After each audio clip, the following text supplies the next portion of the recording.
Veliki pozdrav, dobrodošli u moj novi video. U današnjem videu pokazujem neke poslove na selu.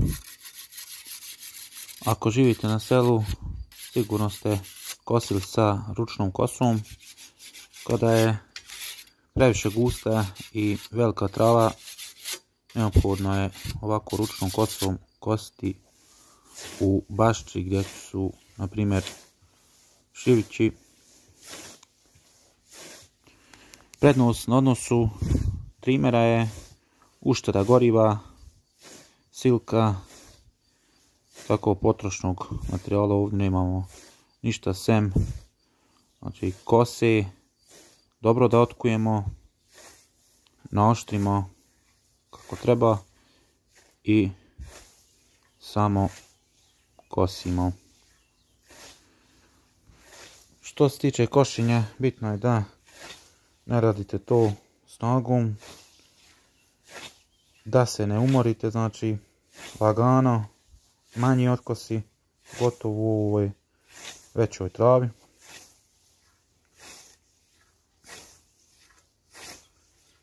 Ovdje je kod mene neravan teren, brdo.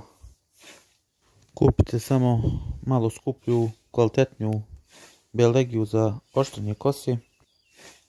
Mišiće koje više pogađa ovaj pokret su zadnji rame, podlaktice, stomak, posebno desni dio kosti trbušnjaka, učestvuje i donji dio leđa jer blago smo ovijeni. Grudi također, u ovom slučaju ja sam dešnjak pa desni dio grudi. Ovim radom jačamo mišiće podlaktice, oštrenjem, na primjer, kočića, priljki, tako dalje. Sekira je bolje da bude što teža, ali ne ni ona ogromna normala. Ovi pokreti također zahtijevaju snagu leđa, podlaktice, ramena. Čvrgava klada se dosta teže cijepa. Potrebno je da imate kvalitetnu sekiru. Ovako također razvijate mišiće podlaktice, radi triceps.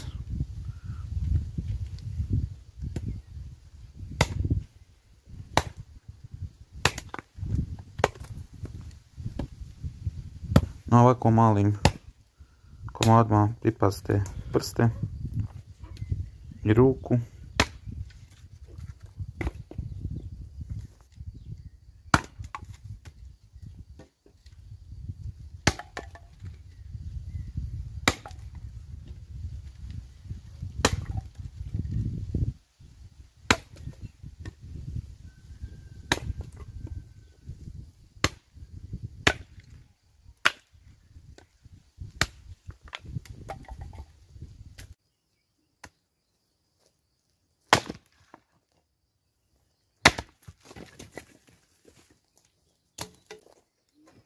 Ovako možete raditi veslanja ako nemate tegova.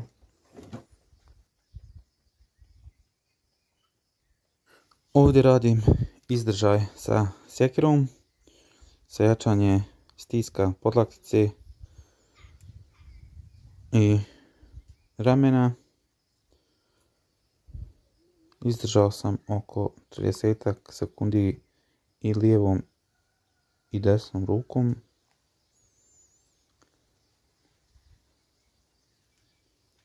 Veoma je teško ako uhvatite na kraju držalce.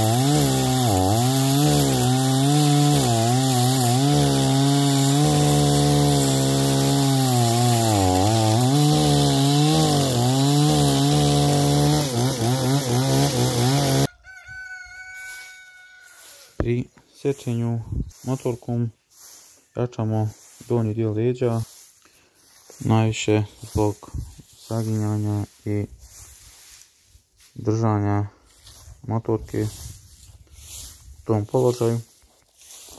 Kod ovog pokreta sa grabljama angažovat ćemo mišiće leđa, bicepsa, podlaktice, u manjoj mjeri grudi, zadnje i srednje rame. Ako vam se svidio ovaj video, lajkujte i pretplatite se na kanal.